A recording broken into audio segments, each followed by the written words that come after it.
माशाअल्लाह। शरीफ साहब तो पाली के हैं और नातखा हैं, इसलिए कह नहीं सकते कि कहो सुभान अल्लाह माशाअल्लाह, और ये उनकी वो आदत है जिस पर हम फिदा हैं। लेकिन मैं आपके महल्ले का हूँ, इसलिए अब ये खामोश मिजाजी नहीं चलेगी आपकी।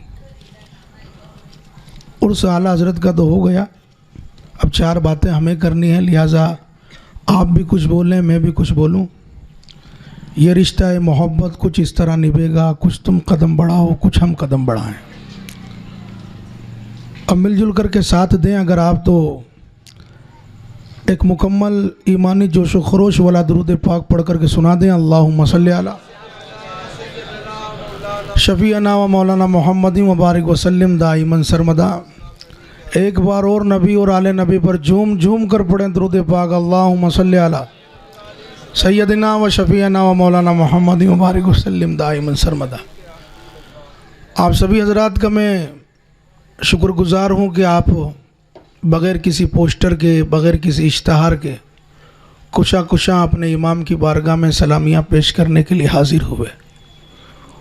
और क्यों ना आए कि जिस इमाम की वजह से हर मरहूम की कब्र पर फातिहा खानी पढ़ी जाती है, हर मरहूम की कब्र पर सूरह यासीन पढ़ी जाती है, कुल शरीफ पढ़े जाते हैं, कब्र में अहदनामा रखा जाता है और मुर्शिदों का सजरा रखा जाता है।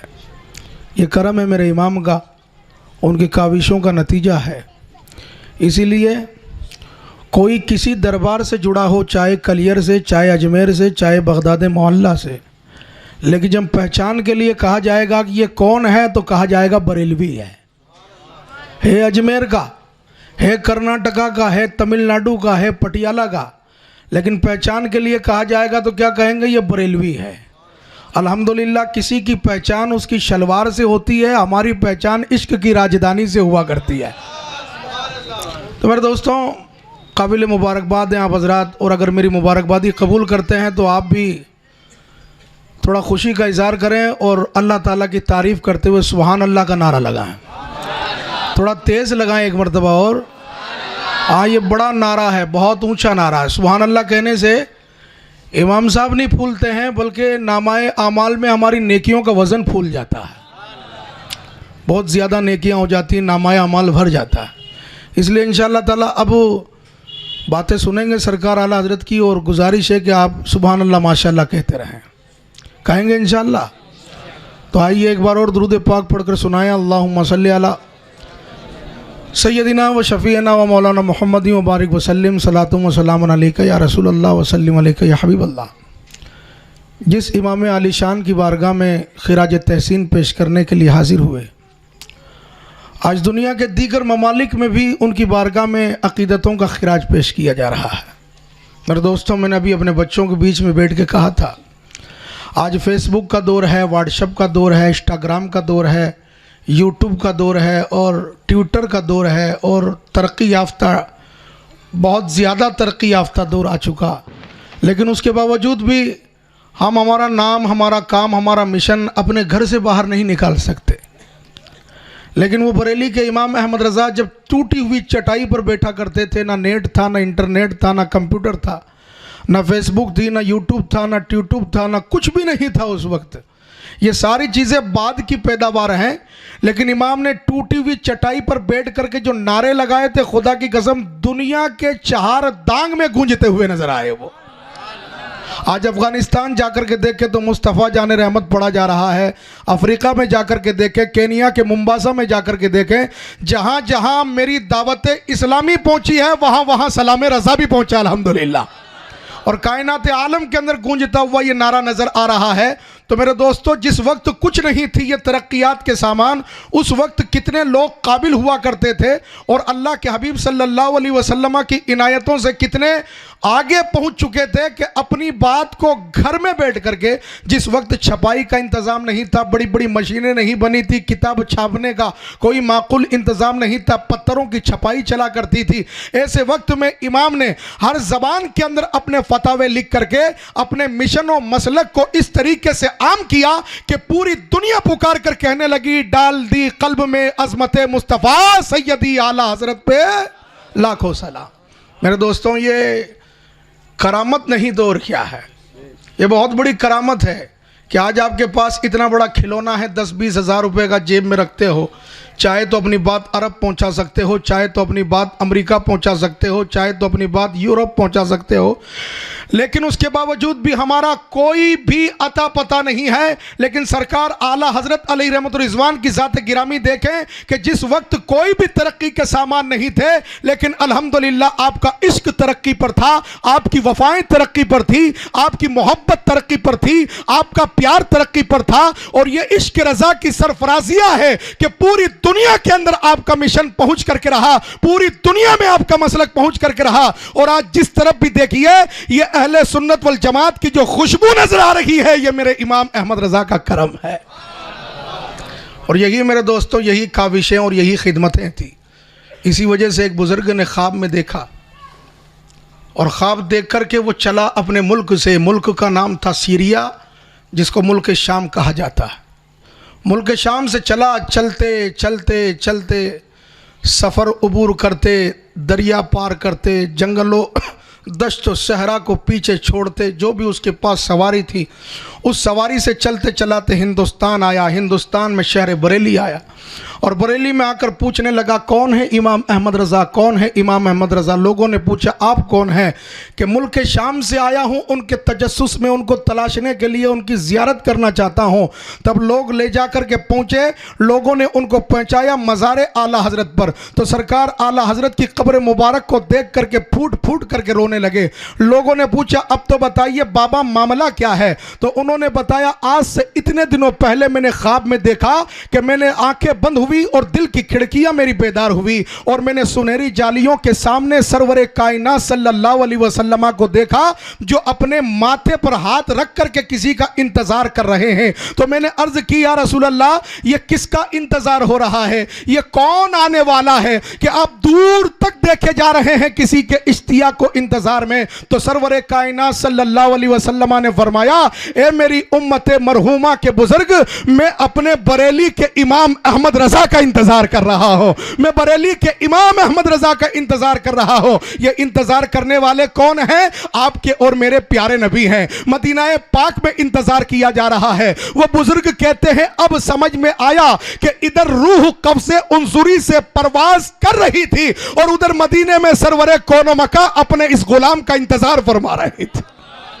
मेरा आका करीम सल्लल्लाहु ताला अलैहि वसल्लम की बारगाह में ये पहुंच थी, ये रसाई थी मेरे दोस्तों, कि सरकार कायनात सल्लल्लाहु ताला अलैहि वसल्लम इंतजार फरमा रहे हैं कि मेरा दीवाना आ रहा है, मेरा आशिके नामदार आ रहा है, मेरा चाहने वाला आ रहा है। मेरे दोस्तों, आज देखिए, आज हमारे हालात देखिए, इश्क का नाम लेते हैं लेकिन अभी इतनी नातें पड़ी गई, लेकिन हमारे अंदर मचलने की कैफियत पैदा नहीं हुई, हमारे अंदर सुरूर की कैफियत पैदा नहीं हुई। और यही नाते आशिकों के मजमे में पढ़ दीजिए, जो सरकार को अच्छी तरीके से चाहने वाले हैं। मेरे दोस्तों, आका करीम सल्लल्लाहु अलैहि वसल्लम ने जनाब फारूक आजम से फरमाया था, ए फारूक बताओ, पूरी दुनिया में सबसे ज्यादा किससे प्यार करते हो? फारूक आजम से पूछा मेरे आका करीम ने। सवाल करने वाले सरवर कायनात। और सुन लेना इस बात को और लिख करके ले जाना, इस बात को लिख कर नोट करके ले जाना। और ये बात आप 50 मरतबा सुने हुए हैं, लेकिन सुन ली धड़ल्ले के साथ, तेजी के साथ, रफ्तार के साथ, लेकिन दिल पर रकम नहीं हुई ये बात। अर्ज की, या रसूल अल्लाह, पूरी दुनिया में मैं अपने आप को चाहता हूं, अपनी जान से मोहब्बत करता हूं, और मेरी जान के बाद या रसूल अल्लाह मैं आपसे मोहब्बत करता हूं। पहले मेरी जान है, फिर आपकी जाते गिरामी है। तो मेरे आका ने फरमाया, नकस्तल ईमान या उमर, ये बुखारी शरीफ की रिवायत है। फारूक आजम से फरमाया मेरे आकाए कोनो मकाने, ए उमर, अभी तेरा ईमान अधूरा है, पूरा ईमान नहीं हुआ, ईमान मुकम्मल नहीं हुआ। अब बताइए, क्या फारूक आजम ने नमाज का इनकार किया था या रोजे का इनकार किया था? नाउजुबिल्लाह, नहीं, किसी चीज का इनकार नहीं किया था। मोहब्बत रसूल का भी इनकार नहीं किया था, बल्कि कहा था, या रसूल अल्लाह, मेरे बाप से ज्यादा आप हैं, मेरी मां से ज्यादा आप हैं, मेरी बीवी से ज्यादा आप हैं, मेरे बच्चों से ज्यादा आप हैं, मेरे घर बार से ज्यादा आप हैं, मेरे मुल्क वतन से ज्यादा आप हैं, बस पहले मैं हूं फिर आप हैं। मेरे आका ने फरमाया, ईमान अधूरा है। फारूक आजम कदमों में गिर गए, अर्ज करने लगे, या रसूल अल्लाह, अब जल्दी से बता दीजिए ईमान मुकम्मल कब होगा? तब मेरे आका करीम ने फरमाया तुम्हारा ईमान उस वक्त मुकम्मल होगा जब सबसे ज्यादा मेरी साथ से मोहब्बत ना हो जाए। थोड़ा तेज बोल दो यारों। पूरी दुनिया से ज्यादा, अपने माँ बाप से ज्यादा, भाई बहन से ज्यादा, बीवी बच्चों से ज्यादा, कारोबार से ज्यादा, मुल्क और देश और वतन से ज्यादा, पूरी कायनात से ज्यादा जब तक नबी से प्यार नहीं होगा तुम्हारा ईमान मुकम्मल नहीं होगा। अब जब नबी पाक से इतना प्यार करने का हुक्म है, इतना प्यार करने को कहा गया है, तो बताइए जरा दिल की गहराइयों में झांक करके आज हम इमाम का जश्न मनाने के लिए बैठे हैं। और इमाम की पहचान भी इश्क के नाम से है, जिसको एक शायर कहता है सुनते हैं इश्क नाम के गुजरे हैं एक बुजुर्ग, हम लोग भी मुरीद उसी सिलसिले से हैं। और उलमा ने किताब में लिखा कि इश्क मुस्तफ़ा को अगर चलता फिरता देखना चाहो, इश्क मुस्तफ़ा को अगर खाता पीता देखना चाहो, अगर इश्क मुस्तफ़ा को लिखता पढ़ता देखना चाहो, इश्क मुस्तफ़ा को अगर तुम किसी बशरी सूरत में देखना चाहो, अगर इश्क को आप जिंदगी गुजारते देखना चाहो तो बरेली के इमाम अहमद रजा को देख लेना। यह आशिक ही नहीं है बल्कि अहमद रजा मुकम्मल इश्क बनता हुआ नजर आ रहा। सरकार आला हजरत एक आलिम ही नहीं है, इल्म का नाम आला हजरत है। एक आशिक ही नहीं है बल्कि इश्क का नाम आला हजरत है। तो हम आज आशिकों के इमाम की मजलिस में बैठे हैं, लेकिन दिल सोच से हमारे खाली है, दिल इश्क से हमारे खाली है। इसलिए कि नारे तो हैं हमारे पास बड़े बड़े, लेकिन नबी पाक से मोहब्बत नहीं है। सरकार पाक से मोहब्बत होती तो मिजाज ही कुछ और होता, अंदाज ही कुछ और होता। सरकार आला से पूछा था, आप नुस्खा भी बता दूं, ऐसा नहीं कि बस पिन लगा करके जा रहा हूं, इलाज भी बता रहा हूं, सुनेंगे? तवज्जो है आपकी? थोड़ा तेज बोलो। इतने सुस्त कैसे हो यार? इससे अच्छा फैज़ आम के उधर रख देता जलसा, तो थोड़े शोर तो मचा देते लोग। आप तो इतने खामोश बैठे हुए, खामोशी मज़ा नहीं आता। ये खामोश मिजाजी हमें जीने नहीं देगी। इस दौर में जीना है तो कोहराम मचा दो। कोहराम वो नहीं मचाना है, वो वाला बड़े वाला कोहराम, बस सुभान अल्लाह माशाल्लाह कहते रहो, इतना मदनी कोहराम मचा दीजिए बस। थोड़ा बोलते रहिए, गुफ्तगू का मज़ा आता रहे। सरकार आला से पूछा था, सरकार हम इश्क मुस्तफ़ा को ज़्यादा कैसे करें, कैसे आशिक बने, हम सच्चे इश्क वाले कैसे बने? हम नारे तो लगाते हैं लेकिन दिल की पिनहाइयों में इश्क मुस्तफ़ा को कैसे उतारें? तो मेरे आका इश्क मोहब्बत के सरकार आला हज़रत अलैहि रहमतुर रिज़वान ने फरमाया, अगर नबी का इश्क ताज़ा करना चाहो तो मेरे आका आला हज़रत फरमाते हैं कि कुरान पाक की तिलावत कसरत से किया करो और नबी की नाते सुना करो।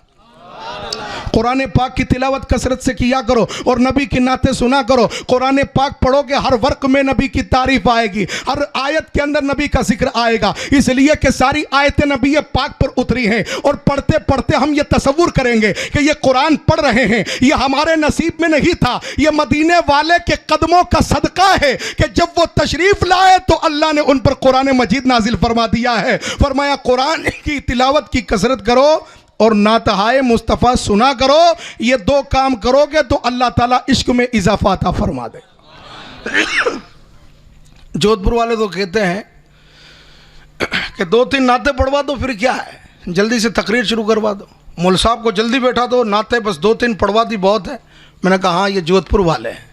एक काश इश्क वाले होते तो कहते कि नातों की मजलिसों को सजाओ, इसलिए कि नबी पाक ने भी सहाबा के साथ बैठ करके नातों की मजलिसों को सजाया है। औलिया अल्लाह ने नातों की मजलिसों को सजाया है। बरेली के इश्क मोहब्बत के इमाम ने नातों की मजलिसों को सजाया है। अब जब नात की मजलिस की बात आ गई तो एक और बात आला हजरत अलैहि रहमा की बता दो। एक बुजुर्ग थे, शामी बुजुर्ग, जो आपने अभी वाकया सुना, जो मुल्क शाम से आए थे, और एक शामी बुजुर्ग थे जो मुरादाबाद में रहते थे। ये मुल्क शाम से हिजरत करके आए, मुरादाबाद में रहते थे, बड़े बाकरामत थे। और जब ये बैठते थे अपनी मजलिस में तो इनकी मजलिस के अंदर हकीम अमजद अली और डॉक्टर जाकिर हुसैन, हकीम अजमल खां, ये सबसे बड़ा हकीम था हिंदुस्तान का, हकीम अजमल खां कांग्रेसी जहन रखता था। जाकिर हुसैन डॉक्टर भी कांग्रेसी थे। शामी बुजुर्ग बिल्कुल न्यूट्रल थे, इनको कुछ नहीं, लेकिन मजलिस जब लगती थी तो दोनों आ जाते थे और सभी बैठ करके गुफ्तगू होती थी। चुनांचे अचानक बात करते करते एक मर्तबा सरकार आला हजरत का जिक्र छिड़ गया। और सरकार आला हजरत का जिक्र छिड़ा तो ये दोनों लोग बुराई करना शुरू हो गए, इसलिए कि सरकार आला हजरत कांग्रेस को छोड़ते नहीं थे, जब भी बात आती थी ताक़ुब फरमाते थे। इनको ये पसंद नहीं था, कांग्रेस की बुराई बर्दाश्त नहीं थी। आज भी ऐसे मुसलमान शहर में बहुत हैं, वो जितने इस्लाम के वफादार नहीं उतने कांग्रेस के वफादार हैं, और कुछ बोल दीजिए उसके खिलाफ वो बिल्कुल बर्दाश्त नहीं करते। तो इस तरह के आज हमारे शहर के अंदर भी देखने के लिए मिल जाएंगे। हकीम अजमल खां भी उसी टोली का था और डॉक्टर जाकिर हुसैन भी उसी टोली का था, और दोनों के तीर तो चुभा हुआ था कि ये वार वार से पार है। इमाम इश्क मोहब्बत का नेज़ा सीने के अंदर घुपा हुआ था, इसलिए जब बात आ गई तो दोनों गीबतें करना शुरू हो गए, और दोनों ने आला हजरत सरकार की गीबतें की। तो शामी बुजुर्ग जलाल के अंदर खड़े हो गए और फरमाया, जालिमो, तुम बरेली के इमाम की गीबत करते हो, बुराई करते हो, तुम जानते नहीं हो उनका मर्तबा क्या है, उनका रुतबा क्या है। और जलाल के आलम में चले गए यह कहकर कि आज से तुम्हारा मेरा दोस्ती का ताल्लुक में मुनक़ता करता हूं, तुम्हारा मेरा कोई राब्ता नहीं है, इसलिए कि मेरा कॉन्टेक्ट तो बरेली वाले से है और मेरा तुम्हारा अब कोई ताल्लुक नहीं रहेगा। शामी बुजुर्ग जलाल में आकर के अपने घर चले गए। हकीम अजमल खां को बड़ी फिक्र हुई और डॉक्टर जाकिर हुसैन से कहा, ए डॉक्टर साहब, ये बुजुर्ग बड़ा पहुंचा हुआ है, मैंने इसकी करामतों को देखा है। अभी पिछले महीने की बात है, मैं किसी मरीज का इलाज करने के लिए जा रहा था, रास्ते में मुझे मिल गए, पूछा, हकीम साहब कहां जा रहे हो? मैंने कहा, पड़ोस के गांव में किसी का इलाज करने के लिए, फलां शख्स है, उसका नाम यह है। तो बुजुर्ग हंस के कहने लगे, हकीम साहब जितना भी इलाज कर लो वो परसों सुबह मर जाएगा, जितना भी इलाज कर लो परसों सुबह मर जाएगा। हकीम साहब कहते, डॉक्टर साहब अब मैं इलाज करने नहीं गया बल्कि इसकी करामत देखने गया कि जो कहा है वो होता है कि नहीं होता, इसको नापने के लिए गया। और जब गांव जाकर के पहुंचा और जाकर उसकी नब्ज पे हाथ रखा तो बिल्कुल हल्का था, एक दवाई में सही हो रहा था। मैंने कहा ठीक है, इसको तो सही कर देंगे। मैंने दवाई तैयार की और दवाई दी, और जैसे ही दवाई दी तो बुखार और तेज हो गया, तबीयत बिगड़ने लगी। मैंने कहा, अल्लाह क्या माजरा है, इस बुखार की दवाई से तो तबीयत दुरुस्त हो जाती है, लेकिन तबीयत नासाज क्यों हो रही है? मैंने दूसरा नुस्खा दिया तो तबीयत और बिगड़ी, तीसरा नुस्खा दिया तो तबीयत और बिगड़ी, यहां तक कि परसों की सुबह का जो वक्त बुजुर्ग ने बताया था उसी वक्त उसका इंतकाल हो गया। मैंने जान लिया कि वली जो कह देता है वो होकर के रहा करता है। उस शहर के अंदर बुजुर्ग ने कहा था और इस शहर के अंदर बात मुकम्मल हो गई। मैं उसी वक्त से पहचान गया ये अल्लाह के वली है। ए डॉक्टर साहब, ये पहुंचा हुआ अल्लाह का वली, इसकी करामतें मैं देख चुका हूं, लेकिन आज ये बरेली के इमाम अहमद रजा की तारीफ कर रहा है और उसकी मोहब्बत में हमसे रिश्ता तोड़ करके जा चुका है। इसलिए चल के पूछें कि इमाम अहमद रजा किस मकाम पर फाइज है। कहीं ऐसा ना हो कि गीबतें करते करते हमारी कब्र में सांप और बिच्छू उतर आए और कल कयामत के दिन हमारा काला मुंह जहन्नम में डाल करके कर दिया जाए। इसलिए चल करके बुजुर्ग से पूछते हैं कि ए बुजुर्ग माजरा क्या है। चुनांचे दोनों पहुंचे, शामी बुजुर्ग के पांव दबाए, मनाया, राजी किया, बहुत इसरार किया, सरकार आज के बाद कभी गीबत नहीं करेंगे, कभी बुराई नहीं करेंगे, हमसे तार के ताल्लुकात का आप जहन निकाल दें, हम आपसे माफी तलब करते हैं, हम इमाम की कभी बुराई नहीं करेंगे। लेकिन सरकार बता तो दीजिए इमाम किस रुतबे का अल्लाह का वली है, कितना पहुंचा हुआ है कि आप जैसा वली कामिल जब उसकी ताजीम कर रहा है तो वो कितना बड़ा वली होगा। जरा देखिए मेरे दोस्तों और बुजुर्गों, जोधपुर वाले कहते हैं हमें करामत दिखाइए, करामत दिखाइए, तो अब देख लीजिएगा एक वली मेरे इमाम अहमद रजा की ताजीम कितनी करता है, तौकीर कितनी कर रहा है। उन्होंने फरमाया, सुनो हकीम साहब, अल्लाह का करम है कि मैं उन औलिया अल्लाह में से हूं जो महीने में एक बार खुली आंखों से नबी के दरबार में जाया करता हूं। थोड़ा तेज बोल दे, खुली आंखों से नबी के दरबार में जाता हूं। दरबार से मुराद ये नहीं कि कब्र पाक पर के नबी का दरबार सजा रहता है, सरकार तख्त नशी रहते हैं, सिद्दीक फारूक एक जानिब हैं, उस्मानो अली दूसरी जानिब हैं, अंबियाए किराम की जमात भी बैठी है, रसूलों की जमात भी तशरीफ फरमा है, औलिया अल्लाह भी हैं, सरकार गौसे पाक भी हैं, नक्शबंद के शहंशाह भी हैं, सोहरवर्द के इमाम भी हैं, चिश्तियत के ताजदार भी हैं, सारे औलिया अल्लाह की जमात है, नबियों की जमात है, रसूलों की जमात है, सहाबा की जमात है, सरवरे कौनो मका तख्त पर तशरीफ फरमा है। और वो बुजुर्ग कहते हैं महीने में एक मर्तबा उस दरबार में मेरी हाजिरी हुआ करती है। और आगे फरमाया, कुछ औलिया अल्लाह ऐसे हैं जिनकी हफ्ते में एक बार होती है और कुछ औलिया अल्लाह ऐसे जिनकी रोजाना हुआ करती है, लेकिन मुझे महीने में एक बार होती है। कहा क्या देखा? कहा इस महीने की बात है जब दरबार मुस्तफ़ा में हाजिर हुआ, अंबिया की जमात मिंबर पर तशरीफ फरमा है, रसूलाने किराम कुर्सियों पर तशरीफ फरमा है, तख्त कौनैन के शहंशाह का सजा हुआ है, फारूक और उस्मान और हैदर और सिद्दीक रदी अल्लाह अन्हुम अजमाइन ये सब पंखा चल रहे हैं, सहाबाए किराम की जमात मौजूद है, औलिया अल्लाह तशरीफ फरमा है, और उनके बीच में सरवरे कायनात ने फरमाया ए हिंद के अहमद रजा खड़े हो जाओ और वो कसीदा नूर पढ़ो जो तुमने अभी लिखा है। सुबह तैबा में हुई, बढ़ता है बाड़ा नूर का, सदका लेने नूर का, आया है तारा नूर का, मैं कदा तू बादशाह भर दे प्याला नूर का, नूर दिन दूना तेरा दे डाल सदका। नारे तकबीर, नारे रिसालत, शाने आला हजरत, मसलके आला हजरत।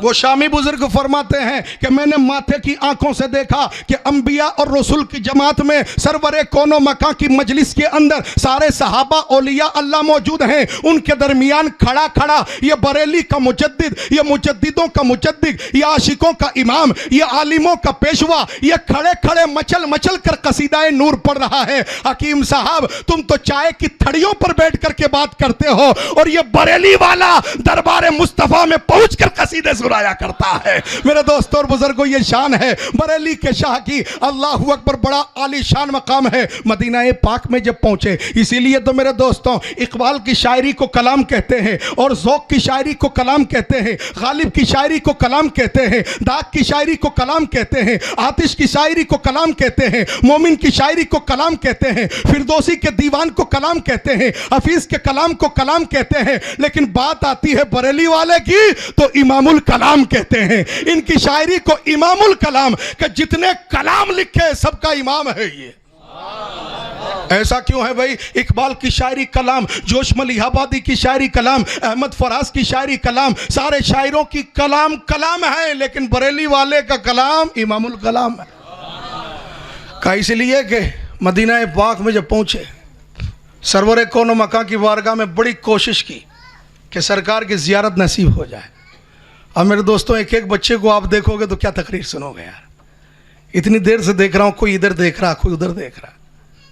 आप थोड़ा तवज्जो दे दे, बात सुन ले यार। दिल से बैठा हूँ आपके दरमियान में, कोई मकसद नहीं, खुदा की कसम। इमाम से लगाव है और आप लोगों को सुनाना है और बताना है कि इमाम है क्या और रुतबे क्या हैं, फजीलतें क्या है।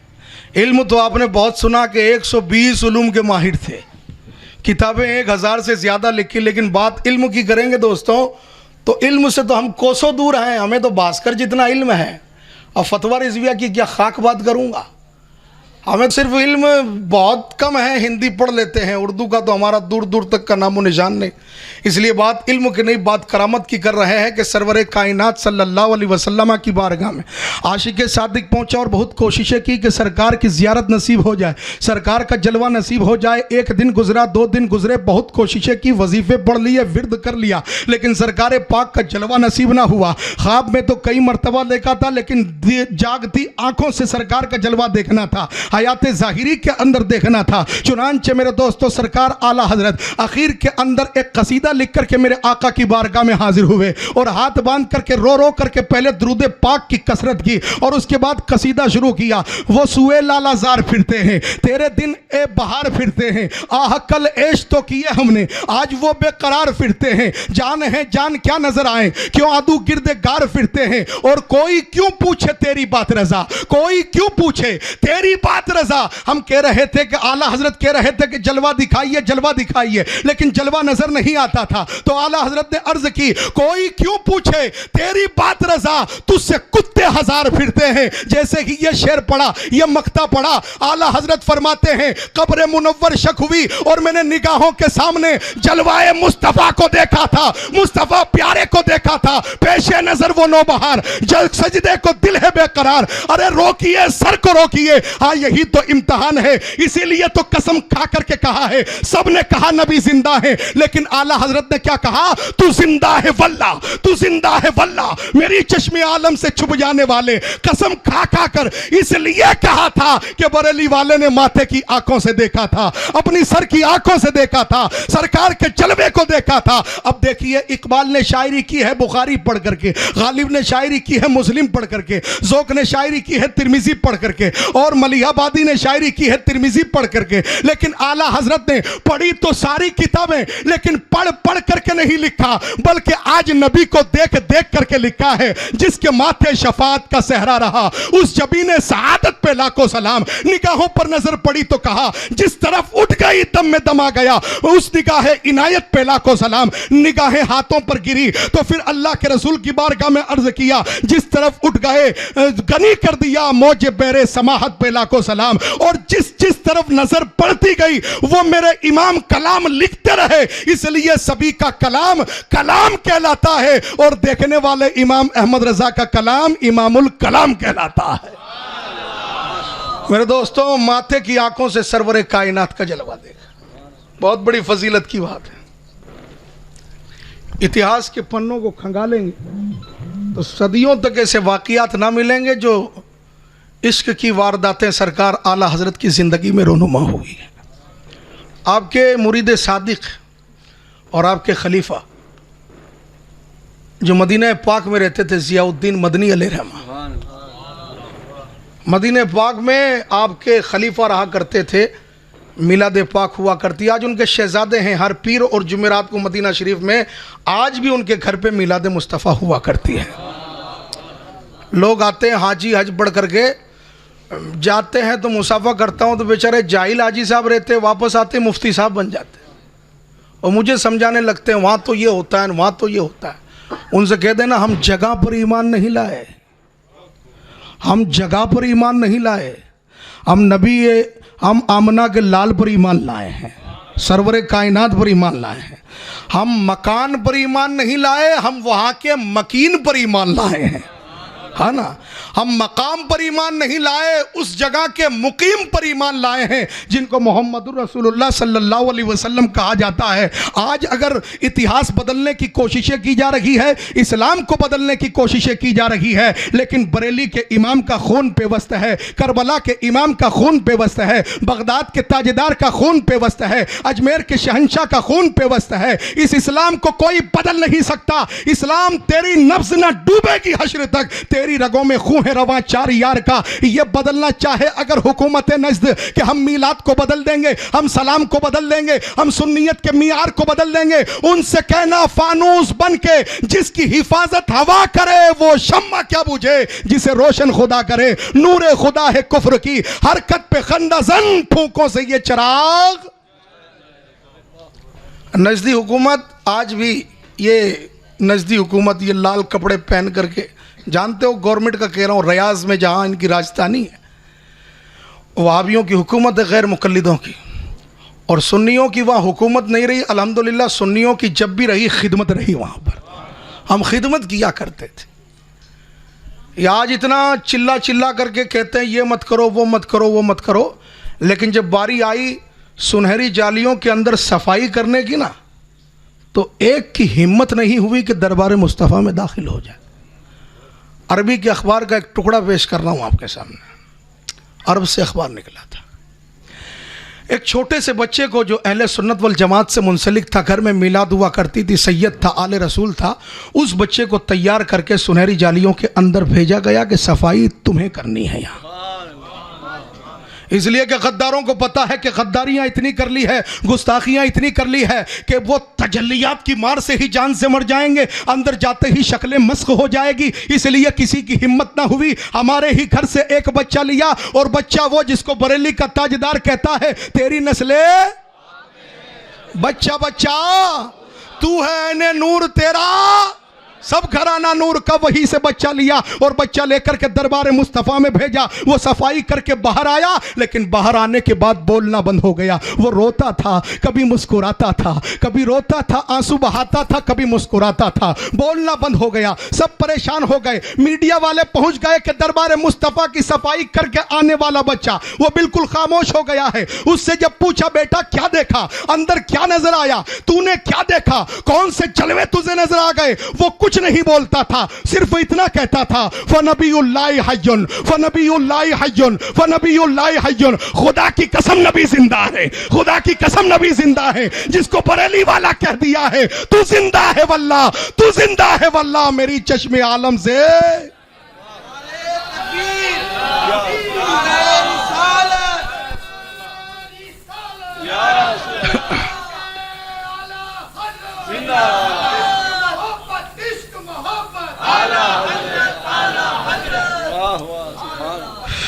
मेरे दोस्तों, बड़ी अजीमुशान इश्क की सरफराजियाँ हैं मेरे इमाम की। अल्हम्दुलिल्लाह वो बच्चा देख करके आया, बताया, घर बैठे हुए हमें इश्क का चिराग मुफ्ती आज़म राजस्थान ने अता फरमाया। हमें इधर उधर जाने की, इधर उधर सुनने की कोई ज़रूरत नहीं है प्यारों। मरकज़ है हमारा, पूरे राजस्थान को जिला यहीं से मिली है।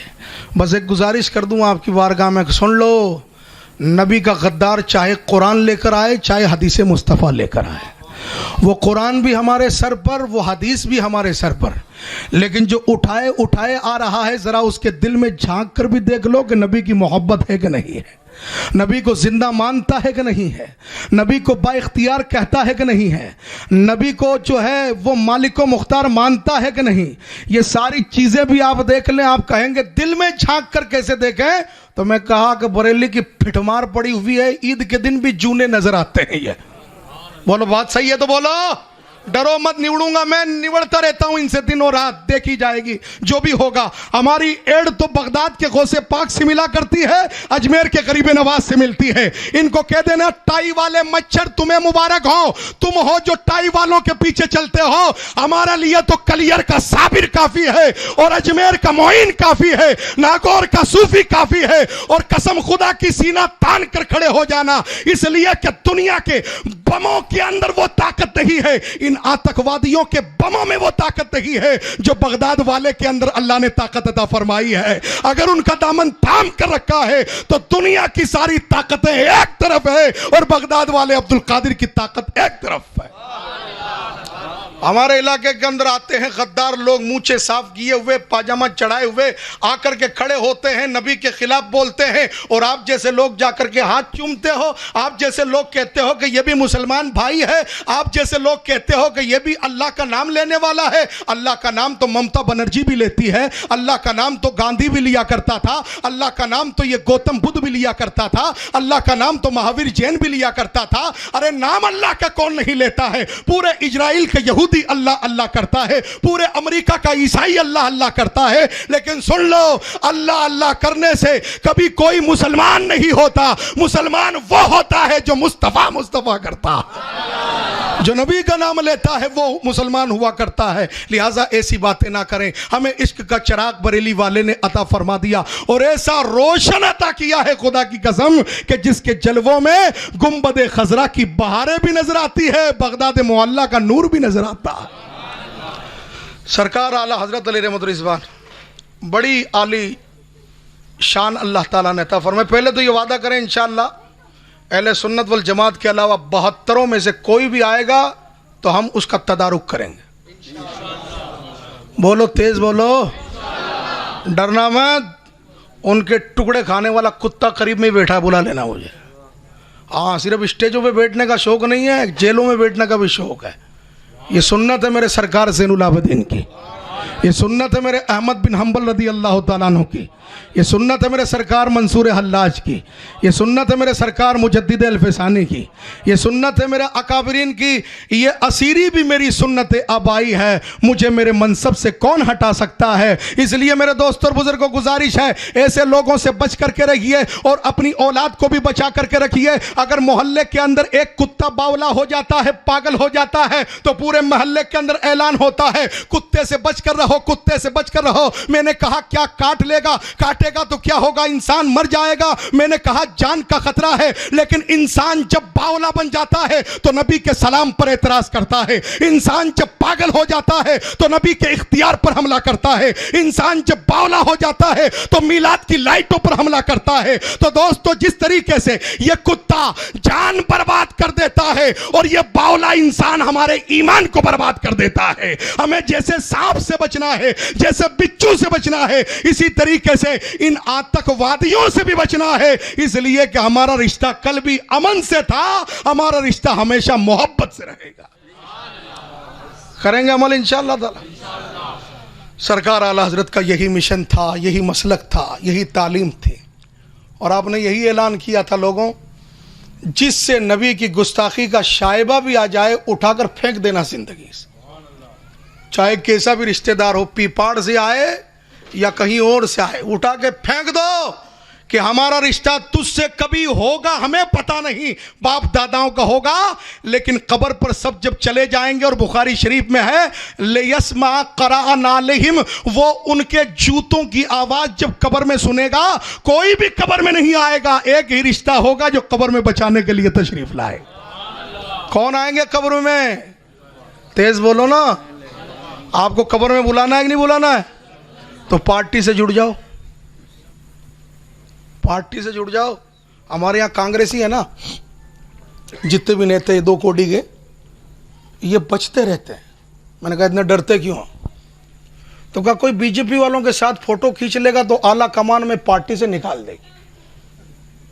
बीजेपी वाले भी बच बचा के रहते हैं कि हमारा फोटो कांग्रेसियों के साथ आ गया तो बीजेपी वाले हमें निकाल देंगे। बोलो बात सही है कि नहीं है?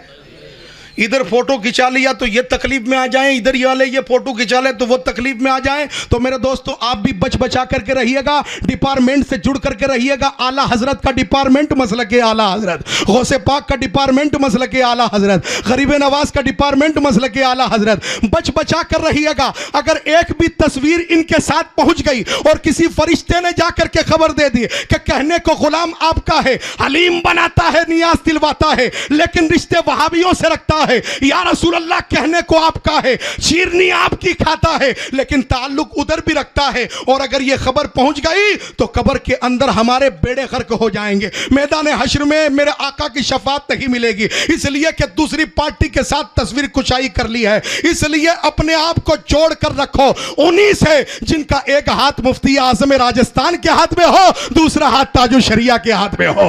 उनके जुड़ करके रहिए जिनका एक हाथ अमीर अहले सुन्नत के हाथ में हो और दूसरा हाथ बापू गुलाम हुसैन के हाथ में हो, जिनका एक हाथ बगदाद वाले के हाथ में हो, दूसरा हाथ मारारा वालों के हाथ में। ऐसों से जुड़ कर रहिए और अपनी नस्लों को भी, बुजुर्ग अगर बैठे हैं अपनी औलादों को भी दूर रखें, उनसे बच बचा करके रखें।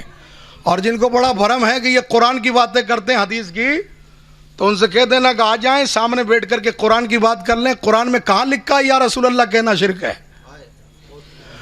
कुरान में कहाँ लिखा है कि मैंने अपने नबी जिसको मदीने में मैंने भेजा उसको मैंने गैब का इल्म अता नहीं फरमाया है?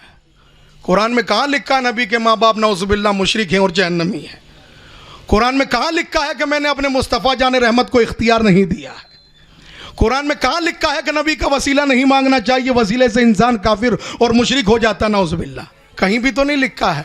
कौन सा कुरान पढ़ा है? अल्हम्दुलिल्लाह हमारे अंदर तो 30 पारे नाजिल हुए हैं और 30 पारों में ऐसा कुछ नहीं है। अगर ज्यादा कहीं नाजिल हुए हैं तो बता दीजिए, और ऐसा नहीं है। एक एक हर्फ अल्लाह के हबीब सल्लल्लाहु अलैहि वसल्लम ने हमें पहुंचा दिया और पूरे हुरूफ पढ़े हैं तर्जुमे के साथ। कहीं भी वसीले का मना नहीं है, हाजिर और नाजिर का मना नहीं है, नबी के इख्तियार का मना नहीं है, नबी की मीलाद का मना नहीं है, नबी की अजमतों का मना नहीं है, नबी के हुस्न और जमाल का मना नहीं है। सब सब आयतें अगर देखी जाए तो मेरे नबी की तारीफ और तौसीफ की आयतें हैं। लेकिन करें क्या? जिनके जहन के अंदर गंदगी होती है, तो बागीचे में जब एक बुलबुल जाती है, बागीचे में कोई बुलबुल दाखिल होती है, तो बुलबुल बागीचे में जाकर के किसको देखती है? फूलों को देखती है। हसीन फूलों को देखकर सरमस्त हो जाती है, हसीन फूलों को देख करके वो मस्ती में आ जाती है, नगमा शराई शुरू कर दिया करती है। वो जब आती है, बुलबुल बागीचे में आती है तो खुशबुएं सूंघा करती है, फूल देखा करती है। और एक बदजिनावर जब बागीचे के अंदर जाएगा तो क्या वो भी फूल देखेगा? बोलो।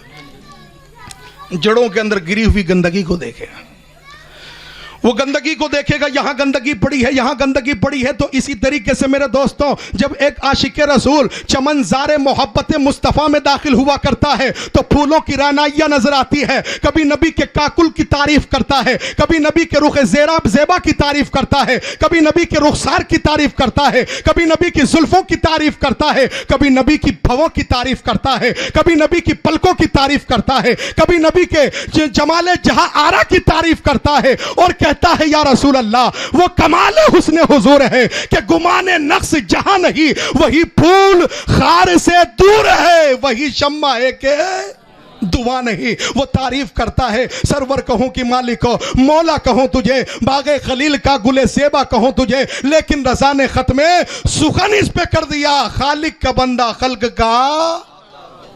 तो मेरे दोस्तों इंशाअल्लाह ख्याल रखेंगे, ये हमारा प्रताप नगर का इलाका मफ्तूहा अहले सुन्नत वल जमात का इलाका है। बोलो, ये आशिकों का इलाका है। उनसे कह देना यहां सिद्दीक के आशिक हैं, फारूक के आशिक हैं, उस्मान और हैदर के आशिक हैं, हसन और हुसैन के आशिक हैं। यहां पर गद्दारी नहीं चलेगी, गद्दारी की परिभाषा कहीं और जाकर देना। यहां तो आशिकों ने अपना डेरा जमा करके रख लिया। सरकार आला हजरत अली रहमत रिजवान की ज़ात के बारे में और क्या बयान करूं, बहुत सारी बातें हैं। अब मुझसे पहले मौलाना सिकंदर साहब से भी आपने सुना, फिर शरीफ साहब से मनक़बतें आपने समात फरमाई, वक्त आपका बहुत ज़्यादा हो गया, लिहाजा एक दो बातें करामत के तौर पर सरकार आला हजरत की बता दूं। तवज्जो है आपकी, बहुत दूर है फजर की नमाज और इंशाअल्लाह आज फजर मुकम्मल हम सभी को पढ़नी है। इतना सारा मजमा मस्जिद जाकर के झुक जाए, रहमत के ख़जाने वैसे ही घर का तवाफ़ करना शुरू कर दें। पढ़ते ही नहीं है, 4 महीने से रो रहे हैं। अब्दुल रऊफ साहब मुस्कुरा रहे हैं, 4 महीने से रो रहे हैं, हमारे पूरे मुसलमान का भी धंधा नहीं है, धंधा नहीं है। मैंने नुस्खा दिया इनको, मैंने बताया फजर की नमाज में आ जाओ, इंशाअल्लाह रोजी दिलाने की गारंटी मेरी। इतना बड़े भरम से कहा, रोजी दिलाने की गारंटी मेरी, इसलिए कि भरम है नबी की ज़ात पर। सरकार आला हजरत को भी आकर के डॉक्टर ने कह दिया था ना, ताउन हो गया है। उस वक्त बुखार ज़्यादा था, आला हजरत बोल नहीं पाए, लेकिन जैसे ही आप दुरुस्त हुए, तंदुरुस्त हुए, और तंदुरुस्त कैसे हुए, मसूड़े सूज गए थे आपके बहुत ज़्यादा, बोला नहीं जा रहा था, तो आपके कान में किसी ने आकर कहा, अब कहने वाला कौन था ये रब जाने, रब का रसूल जाने। कान में किसी ने आके कहा मिसवाक और काली मिर्च, तो आपने इशारे से मिसवाक मंगा ली, फिर काली मिर्च को भी इशारे से मंगाया, कूट कर मुंह में डाली, मिसवाक किया, खून की उल्टी हुई, तंदुरुस्त होकर के खड़े हो गए। खड़े होते ही पहले कहा डॉक्टर को बुलाओ, उसने ताउन बताया था, उसको बुलाओ, उसका वारंट निकाला। डॉक्टर हाजिर हुआ कि सरकार क्या हुआ, कि तूने कहा था ना ताउन है, मैं तो तंदुरुस्त हो गया, ताउन से तो मौतें हो रही है। कि सरकार आसार ऐसे ही थे, कि ताउन हो नहीं सकता। कहा क्यों सरकार, ताउन कैसे आपको नहीं हो सकता, इंसानों को, और आप भी इंसान हैं। आपने फरमाया मैंने ताउन वाले को देख करके दुआ पढ़ ली थी, अल्हम्दुलिल्लाहिल्लज़ी आफ़ानी मिम्मा इब्तलाका बिही व फ़द्दलनी अला कसीरिम मिम्मन ख़लक़ा तफ़दीला। जिस बीमार को देखकर पढ़ ले, मेरे सरकार फरमाते हैं वो बीमारी उसे लग नहीं सकती। तेरी डॉक्टरी गलत हो सकती है, मुस्तफ़ा की बात गलत नहीं हो सकती। उस वक्त में बहुत तड़पा था कि तुझे कह दूं कि ताउन नहीं है, लेकिन बोलने की ताकत नहीं थी। लेकिन इश्क कभी उधार नहीं रखता, बोलने की ताकत आते ही सबसे पहले तुझे बुलाकर कहा है तेरी ताउन की थैली उठाकर तेरी डिस्पेंसरी में ले जा, मुझे ताउन नहीं हो सकता, इसलिए कि नबी का गुलाम हो। और वो दुआ पढ़ ली थी जो मदीने के ताजदार ने अता फरमाई है। मेरे दोस्तों, ये सरकार आला हजरत अली रहमत रिजवान की ज़ात गिरामी, मैं ये कह रहा था कि कमाई नहीं है, धंधा नहीं है, बिजनेस नहीं है, इतना बड़ा त्योहार आने के बावजूद भी तेज़ी नहीं आई, तो मैंने लोगों से कहा नमाज फजर में आ जाओ और रोज़ी दिलाने की जिम्मेदारी मेरी है। रब पर इतना भरम तो कर ही सकता हूँ ना यार। लोग अपने नेताओं पर भरम रखते हैं, मैं अपने परवरदिगार पर भरम रखता, और इसलिए रखता हूं कि बगैर वसीले नहीं जाता हूं, बगदाद वाले को लेकर के जाता हूं, और बगदाद वाला खुदा की कसम जो कह दे वो होकर के रहेगा। यहां तक कि कभी बैठ जाए कि खाना नहीं खाऊंगा, तो अल्लाह ताला कसमें दे दे के खिलाता है, कसमें दे दे के पिलाता। तो इसलिए दोस्तों आज आला हजरत के जश्न में आए, सुबह लोग पूछेंगे क्या लेकर के उठे, तो कहना नमाज फजर की पाबंदी लेकर उठे। थोड़ा तेज बोलो पीछे वाले। हाँ माशाल्लाह, नमाज फज्र पढ़नी है और पूरा हमारा आशिकों का इलाका है, तो 3-4 नौजवान हिम्मत करें, सुबह सुबह उठ करके सदाए मदीना लगाया करें। यही तो मिशन है मेरा आला हजरत का, जो दावत इस्लामी आज मुकम्मल कर रही है। आला हजरत की तंजीम है अल्हम्दुलिल्लाह। ये दावत इस्लामी तहरीक मेरा आला हजरत की है। आज होते सरकार आला हजरत तो बड़ा दिल खुश होता और सीने से लगा लेते इन आशिकान मुस्तफ़ा को, जो 4 दांगे आलम में घूम करके मसलक आला हजरत को आम कर रहे हैं।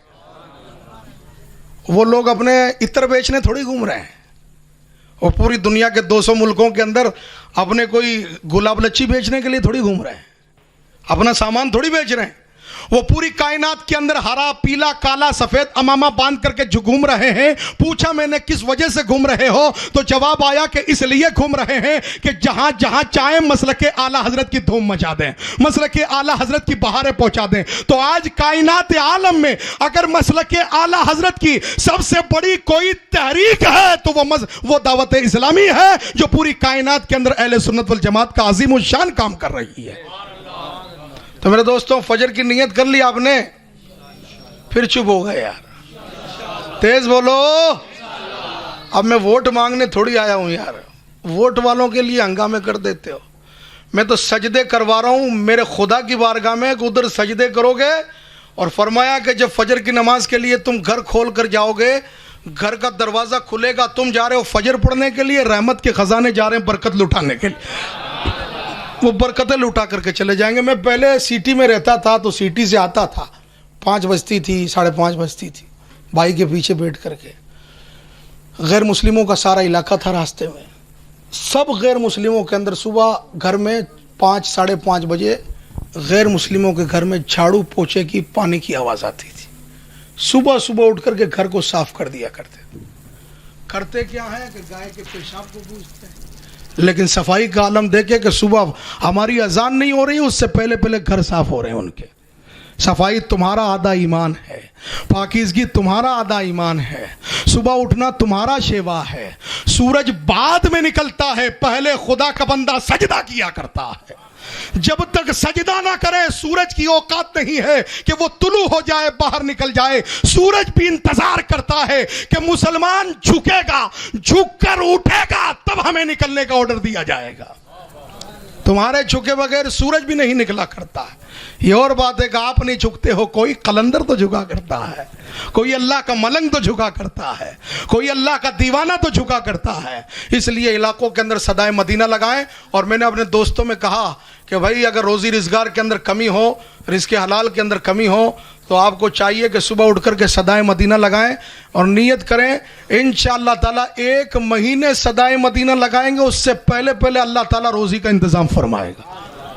और देखा है, हुआ है अल्हम्दुलिल्लाह। कईयों को लगाया काम के ऊपर। आप भी थोड़ा उठते बेदार हो जाएं। और अगर कहेंगे सुबह सुबह भी, तो हमारे बहुत से दाढ़ी वाले भाई भी, बगैर दाढ़ी वाले भाई भी कहेंगे शर्म आवा है, अरे 5 बजे कौन देख रहा है, और तुझे सदाए मदीना के लिए ले जा रहे हैं, मुजरा करने थोड़ी ले जा रहे हैं।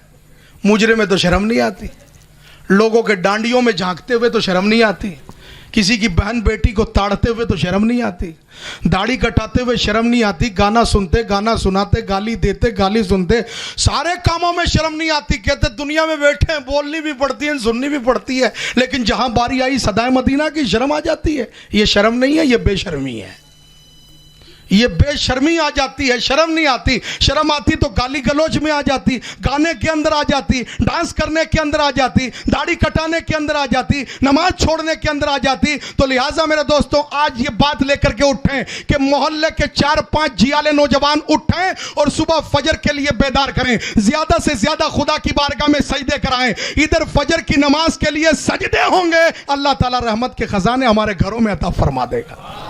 करेंगे अमल इंशाअल्लाह ताला। सरकार सदरुल शरिया फरमाते, रिवायत उनकी है, सदरुल शरिया रदी अल्लाह ताला अन्हु रिवायत फरमाते, फ़िक़्ह हनफी का इंसाइक्लोपीडिया तैयार करने वाले सरकार सदरुल शरिया। ऐसी किताब के ज़िंदगी का कोई भी मसला फ़िक़्ह हनफी का देखना हो, बारे शरीयत को देख लें। सरकार सदरुल शरिया खुद रिवायत करते हैं कि दरसगाह में बैठे हुए थे, पढ़ाई चल रही थी, और अचानक आला हजरत परेशान होकर के खड़े हो गए। खड़े हुए, कुछ देर घूमे और कमरे में दाखिल हुए। जब वापस बाहर आए तो देखा कि आपकी आस्तीनें, हाथ की आस्तीनें पानी में भीगी हुई थी और पानी टपक रहा था। दरसगाह में आकर कहा, अमजद अली कोई नया कुर्ता लेकर आओ, खुश्क कुर्ता। तो मैं गया, कुर्ता लेकर आया। आपने कुर्ता चेंज किया, तब्दील किया और बैठ करके हदीस पढ़ाने लगे। सदरुल शरिया फरमाते मैंने वक्त लिख लिया, तारीख लिख ली, दिन लिख लिया कि कब कौन सा दिन था और कौन सा वक्त था, ये लिख लिया। मुकम्मल 11 दिनों के बाद एक लोग आए, एक वफ्द आया आपकी बारगाह में और तोहफे ताइब पेश की, आपको मुबारकबादियां दी। हमने पूछा कि क्या माजरा हुआ, तो उन्होंने कहा हम कश्ती में सवार थे, कश्ती समंदर में जा रही थी, अचानक मौजें जो है वो खश्मगी हो गई और मौजें मेरे कश्ती से टकराने लगी और मौजें इतनी जलाल में आ गई कि माहौल बदल गया कि कश्ती को तोड़ फोड़ करके ये मौजें बर्बाद कर देगी और तूफान बड़ी तेजी पर आ गया। और हम सभी आला हजरत के मुरीद हैं, तो हमने मदद तलब की सरकार आला हजरत से। तो हमने देखा कुछ ही देर बाद एक बुजुर्ग जाहिर हुए और कश्ती को उठाया और उठा करके ऐसी जगह रख दिया जहां पानी बिल्कुल बराबर था, पानी की सतह पुरसुकून थी।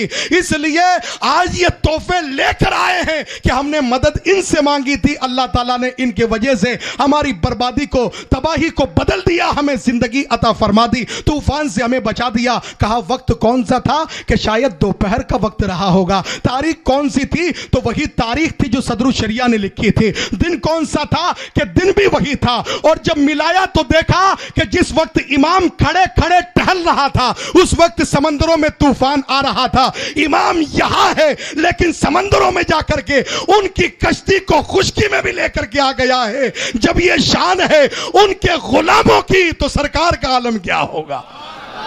हैं बरेली के अंदर दरसगाह में हदीस पढ़ा रहे हैं, लेकिन पता चल रहा है कि कहां कश्ती फंस गई है, मेरे मुरीद कैसे फंसे हुए हैं, कैसी मुश्किलों के अंदर है, वहां जाकर के आसानी अता फरमा दी। तो सरकार आला हजरत अली रहमत रिजवान, एक और आपके मुरीद थे मौलाना याकूब साहब, किसी मामले के अंदर कोई आपसे मर्डर वर्डर हो गया और आप जेल खाने चले गए और जब जेल में जाने लगे आपका वारंट निकला, गिरफ्तारी होने लगी, आप भाग करके आला हजरत की बारगाह में आए, फूट फूट करके रोने लगे कि सरकार गलती तो हो गई लेकिन अब उम्र कैद की सजा दे दी गई। आपने फरमाया मेरे मुरीद सादिक आप टेंशन मत करो, उम्र कैद नहीं, बहुत जल्द वापस आ जाओगे, बहुत जल्द वापस आ जाओगे, ऐसा कुछ नहीं होने वाला, अल्लाह ताला जल्द रिहाई अता फरमा देगा। वो मुरीद रो धोकर हाथ पांव चूम करके चले गए। अब मुरीद का बयान है कि वाकई बहुत जल्दी छूट गया और जब छूट करके आए तो पहले जैसा नूर था चेहरे पर, अब चेहरा और ज्यादा चमकता था। वो मुरीद की बात है। उनसे पूछा कि कैसे जेल के दिन कैसे कटेगा, खुदा की कसम जिंदगी में कभी ऐसे दिन नहीं मिले थे जो जेल वाले दिन थे। कहा कैसे, कहा कि ईशा की नमाज होती उसके बाद मेरे बाला खाने में इमाम अहमद रजा तशरीफ लाते थे। मैं जहाँ बैठता था, जहाँ सलाखें थी, जहाँ कैद था, सलाखें थी लोहे की, उसके बाहर बरामदा था और बरामदे में आला हजरत तशरीफ लाते थे। ईशा बाद रोजाना टहलते थे, इधर से उधर उधर से इधर, और मैं देखता रहता था जलवे और खुश होता रहता था, मुझे तसल्ली मिलती रहती थी। हाथ में तस्बीह रहती, वजीफ़ा करते रहते और उनको देखते देखते रात ऐसे गुजर जाती कि मुझे एहसास तक नहीं हुआ करता। और ये एक रात नहीं हुआ, रोज़ाना हुआ। कहा उस पूछने वाले ने कि हम तो देखते थे आला हजरत कल फलां मजलिस में है, कभी दरसगाह में है, कभी घर में है। कहा ये अल्लाह वालों की शान होती है, नज़र आते रहते हैं मगर हर जगह मुरीदों की मदद भी फरमाते रहते हैं। तो मेरे दोस्तों ये शान है मेरे बरेली के इमाम की। और आपने अपने कलम के पर्दे में अपनी करामतों को इसलिए छुपा दिया, करामतें इसलिए जाहिर नहीं की, अपने कलम के पर्दे में इसलिए करामतों को छुपा करके रखा है आपने ताकि दीन मतीन का काम हो जाए, ताकि फतवा नवीसी हो जाए। अगर सिर्फ करामत ही दिखाते तो लोगों का हुजूम लग जाता, लेकिन तन्हाइयों में बैठकर दीन का काम करना था। अल्हम्दुलिल्लाह ज़िंदगी के हर 5 घंटे में एक किताब लिख करके उम्मत मुस्तफ़ा को अता फरमाई है। मेरे दोस्तों, आप अगर मिशन आला हज़रत से जुड़ना चाहते हैं तो आला हज़रत से लेकर के सारे औलिया अल्लाह और सारे नबियों का मिशन ये रहा है कि उन्होंने फरमाया, अंबिया किराम ने फरमाया, मेरे सरकार ने फरमाया कि रुपया और पैसा फ़िरौन और नमरूद की मीरास है, नबियों की मीरास इल्म दीन हुआ करती है। तो सरकार आला हज़रत का मिशन, गरीब नवाज का मिशन, गौस पाक का मिशन, इमाम हुसैन का मिशन, मौला अली का मिशन, सिद्दीक अकबर का मिशन, हुजूर पाक का मिशन, अंबिया किराम का मिशन, सरकार मूसा का, सरकार इब्राहिम का, सरकार इस्माइल का, सरकार यूनुस का, सरकार दानियाल का, सरकार यूसुफ का, सरकार नूह का, सरकार आदम अलैहिस्सलाम का, सबका मिशन ये था कि अल्लाह की मखलूक को तालीम से और दीनी तालीम से उनको आगाह कर दिया जाए। तो आप मिशन आला हज़रत से जुड़ना चाहते हैं दोस्तों? सभी से गुजारिश है, जुड़ना चाहते हैं? तो जुड़ना चाहते हैं तो इशा की नमाज के बाद अपनी मस्जिद के अंदर मदरसे का एहतमाम है, और चाहे 60 का हो चाहे 8 का हो, अल्हम्दुलिल्लाह बड़ी मोहब्बत के साथ बग़ैर किसी फ़ीस के। बस यही तो बात है, फ़ीस नहीं लेते हैं इसलिए आते नहीं है। हाँ, फ़ीस ले लेते ना तो बहुत से लोग हाथा जोड़ी करके आते, भाई पढ़ा दो पढ़ा दो पढ़ा दो, फ़ीस नहीं लेते हैं। खैर कोई बात नहीं, अब भी नहीं लेंगे फ़ीस। आपसे गुजारिश है इशा बाद अपना वक्त निकाल कर, कीमती वक्त निकाल कर 15-15 मिनट दें और तालीम से अपने आप को आरास्ता करें, वाबिस्ता करें, तालीम से अपने आप को जोड़ें, नबी की तालीम से जोड़ें, दीन की तालीम से जोड़ें, ताकि हम पहचान सकें हमारा अकाबरीन ने कैसा काम किया है, ताकि पहचान सकें कब्र के अजाब से कैसे बचा जाता है, ताकि पहचान सकें क़यामत के दिन नबी की शफात कैसे मिला करती है, ताकि ये जान सकें कि नमाज दुरुस्त तरीके से कैसे पढ़ी जाती है। अब बताइए इशाबाद बैठ करके हम मोबाइलों के ऊपर क्या करते हैं? 4 वहाँ बैठे हैं, 3 यहाँ बैठे हैं, 2 वहाँ बैठे हैं, और मोबाइल ऐसे चला रहे हैं जैसे कि यही हिंदुस्तान के वित्त मंत्री हैं और हिंदुस्तान की इकोनॉमी को ऊपर यही लाने वाले हैं, शेयर मार्केट को यही उठाने वाले हैं, हिंदुस्तान की मार्केट की तेज़ी में यही लाएंगे। इतने बिजी हैं, मोबाइल पर लगे रहते हैं, लेकिन नबी से मोहब्बत का नाम तो है, लेकिन नबी की तालीम से हम करीब नहीं आते। नबी की तालीम से करीब नहीं है। कहने को हम आशिक रसूल हैं, लेकिन आशिक रसूल से कहते हैं बता सजदे में क्या पढ़ के आया, सजदे में कौन सी तस्बीह पढ़ी, तो पढ़नी नहीं आती है। कहेंगे आती है हमें, सुभान रब्बियल आला। मैंने कहा ये नहीं है, ये तस्बीह नहीं है, ये गलत पढ़ रहा है। सुबहान में बड़ा हा आता है, और बड़ा हा को बड़ा हा पढ़ना फर्ज है, और बड़ा हा को अगर छोटा हा पढ़ दिया तो हराम है। क्या है? बोलो यार, हरफ को बदलेंगे तो हराम है कि नहीं है? मिसाल के तौर पर आप जाओ एटीएम मशीन के ऊपर और नंबर डायल करो, और नंबर के बाद यानी नाम भी डायल करना हो, कोई चीज़ आपको वहाँ लिखनी है कि जिसकी वजह से वो खुलेगा। आपने SAJID की जगह आपने SAZID लिख दिया, जे की जगह जेड लगा दिया, पैसा निकलेगा? बोलो, पैसा निकलेगा क्या? नहीं निकलेगा। क्यों? कि एक अल्फाबेट के अंदर कमी आ गई, गलती हो गई, जे की जगह जेड लिख दिया गया, इसलिए हमारा खाता नहीं खुला। तो दुनिया के इस बैंक ने, एटीएम ने बता दिया कि एक हरफ गलत होने से जब पैसा नहीं निकलता है, तो सजदे की तस्बीह गलत होने से जन्नत का दरवाजा कैसे खुल जाएगा? बोलो, बात समझ में आए? सुभान अल्लाह कह दो। तो हमारी नमाजों में गलती है कि नहीं है? और ऐसी नमाज पढ़ करके आएंगे तो सवाब तो कहीं गया, और ये इतने सारे गुनाह लेकर के आएंगे, इसलिए कि लहने जली बड़ी गलती करना ये बड़ा गुनाह है, ये हराम है, ये गुनाह है। और हम बड़ी गलतियां करते हैं, ना अलहम्दो शरीफ सही तरीके से आती है, ना कुल शरीफ सही अंदाज में पढ़ पाते हैं, हमारे मखारिज, हमारे तलफ़ुज़, हमारी अदायगियां दुरुस्त नहीं है। ये हमारे उलमा की मुबल्लिगीन की जमात बैठी हुई है, फी सबीलिल्लाह आपकी खिदमत करने के लिए तैयार है, आपकी मोहब्बत में, मसलके आला हजरत की मोहब्बत में। बस आपसे गुजारिश है, अपनी जिंदगी के कीमती 15 मिनट नबी की मोहब्बत में निकाल दीजिए। 15 मिनट। अब सुभान अल्लाह नहीं कहना, अब कहना इंशाअल्लाह। और मेरे कहने से नहीं कहलवाना, मैं जानता हूं मेरी कौम कैसी है। इमाम मुस्लिम ने कूफे में नियत बांधी तो ये कौम 18,000 थी पीछे मगरिब की, और सलाम फेरी तो एक भी नहीं था। ये वही कौम है, समझ रहे हो? 15 साल हो गए, मैं भी जानता हूं कहां तक साथ देती है ये कौम। इसलिए मेरे दोस्तों, अगर भला चाहते हो अपना, तालीम के दानिश कदे खुले हैं और दरसगाहें आपका इंतज़ार कर रही है। एक कदम रब की रहमत की तरफ बढ़ेंगे, अल्लाह की रहमत 10 कदम बढ़ करके इस्तकबाल करेगी इंशाअल्लाह। अल्लाह ताला हमें तालीम सीखनी है, तालीम से वाबिस्ता होना है, और इस तालीम को आम करना है, जवान हो, बूढ़ा हो, बच्चा हो। इसलिए कि जनाब सिद्दीक अकबर ने 45 की उम्र के बाद, 40 की उम्र के बाद कुरान शरीफ पढ़ना शुरू फरमाया था। फारूक आज़म ने 35-40 की उम्र में कुरान शरीफ पढ़ना शुरू फरमाया। तो ये बड़ी बड़ी उम्रों में कलमे पढ़े और फिर तालीम से जुड़ गए। हम तो बचपन से कलमे पढ़े हुए हैं लेकिन तालीम से आज तक नहीं जुड़े, इसलिए शर्म ना कीजिए। आइए तालीम गाहों के अंदर एक तो तालीम मुकम्मल करनी है, फजर की नमाज मुकम्मल अदा करनी है, सारी नमाजों की पाबंदी के साथ साथ, और सदाए मदीना भी लगाने का इंशाअल्लाह। और एक दरमियान के अंदर जो पैगाम दिया था, नबी की गुस्ताखी का शक भी पालो कि ये गुस्ताख है, उससे अपना रिश्ता तोड़ लो, दूर हट जाइए उससे। और कोई भी गुस्ताख इन इलाकों के अंदर आकर के 4-5 खड़े हो जाएं, चाहे करोड़पति हो चाहे लखपति हो, तो चले जाना दरमियान में कि तेरे लखपति घर में रख, तेरा करोड़पति होना घर में रख। इसलिए कि करोड़पति हमारे घर में चूल्हा नहीं जलाते, बगदाद के ताजदार की करम से हमारे घर में चूल्हा जलता है।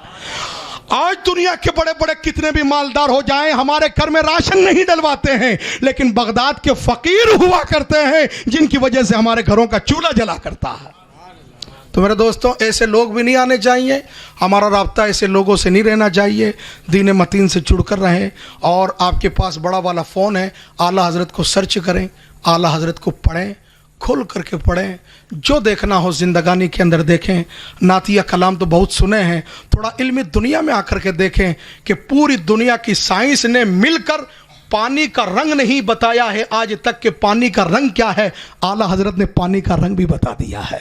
इस तरीके के बहुत से मामलात हैं, साइंस के, टेक्नोलॉजी के, ज़ीजात के, हयात के, तौक़ीद के, इलाहियात के, फल्कियात के, ये कई मामलात हैं, ऐसे हज़ारों मामलात हैं जो सरकार आला हजरत ने सुलझाए हैं। आपसे गुजारिश है, सरकार आला हजरत को पढ़िए, थोड़ा सा गौर कीजिए, तालीम की तरफ आइए, नमाजों की पाबंदियाँ कीजिए, अपनी निगाहों को झुकाइए, सदाए मदीना इलाके के अंदर लगाइए। और फिर जहां ये गुस्ताख नजर आ जाएं, आपकी कौम के अंदर भी बहुत से अपने बच्चों को पीछे पीछे लिए चलते हैं, जैसे एक बद जानवर अपने पीछे बच्चों की टोली लेकर के चलता है, इस तरीके से आपकी कौम का भी उधर कबीर नगर का है जो अपने पीछे बद जानवरों की टोली लेकर के चला करता है। घर घर जाकर के कहता है ये लाइट क्या है, ये झंडा क्या है। उससे कहना, प्यारे तू जहन्नम की तैयारी कर ले, ये जन्नतियों का काम है, या हमें रहने दे यहाँ बस। ये जन्नतियों का काम है, हमें बहुत कोशिश करनी पड़ती है। जन्नत में जाने के लिए सीढ़ियाँ चढ़नी पड़ती है, जिस्म खुशबूदार बनाना पड़ता है, अपने आप को पाकीज़ा बनाना पड़ता है, अपने आप को रूहानी बनाना पड़ता है, बड़ों बड़ों का हाथ पकड़ना पड़ता है कि सीढ़ियाँ चढ़ा दें, आगे ले जाएं। उसको कहना जहन्नम में जाने के लिए कोई तैयारी नहीं, धड़ाम से धक्का दिया सीधा अंदर चला जाएगा। समझ रहे हैं? इंशाअल्लाह ताला ईद मिलादुन्नबी शरीफ आ रही है। मैं ऐलान कर दूँ आपसे कि नबी पाक सल्लल्लाहु अलैहि वसल्लम की पैदाइश के वक्त, पैदाइश का क्या वक्त है मेरे सरकार का?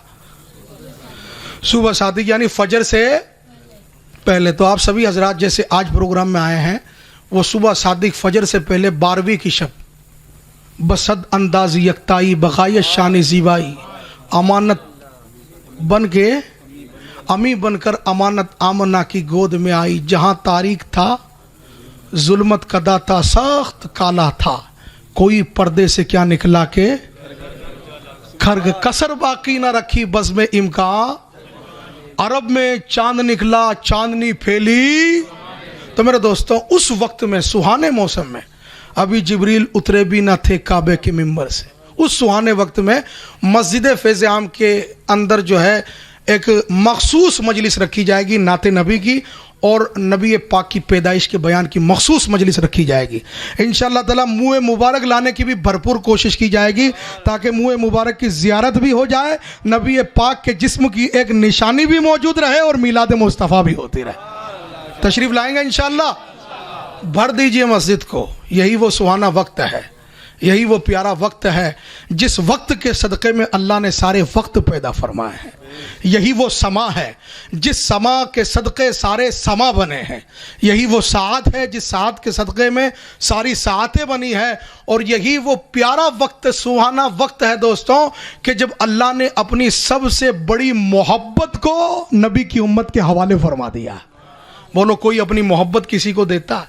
बोलो, आप किसी से मोहब्बत करते हैं, उसको क्या कहते हैं? पर्दा करके रखा कर, छुप के रहा कर, बुर्का पहन के निकला, कोई देख ना पाए। तो अपनी मोहब्बत से यही कहता है ना, अपनी मोहब्बत को सब छुपा के रखते हैं, कोई किसी को देना नहीं चाहता। मोहब्बत की कुर्बानी नहीं करना चाहता।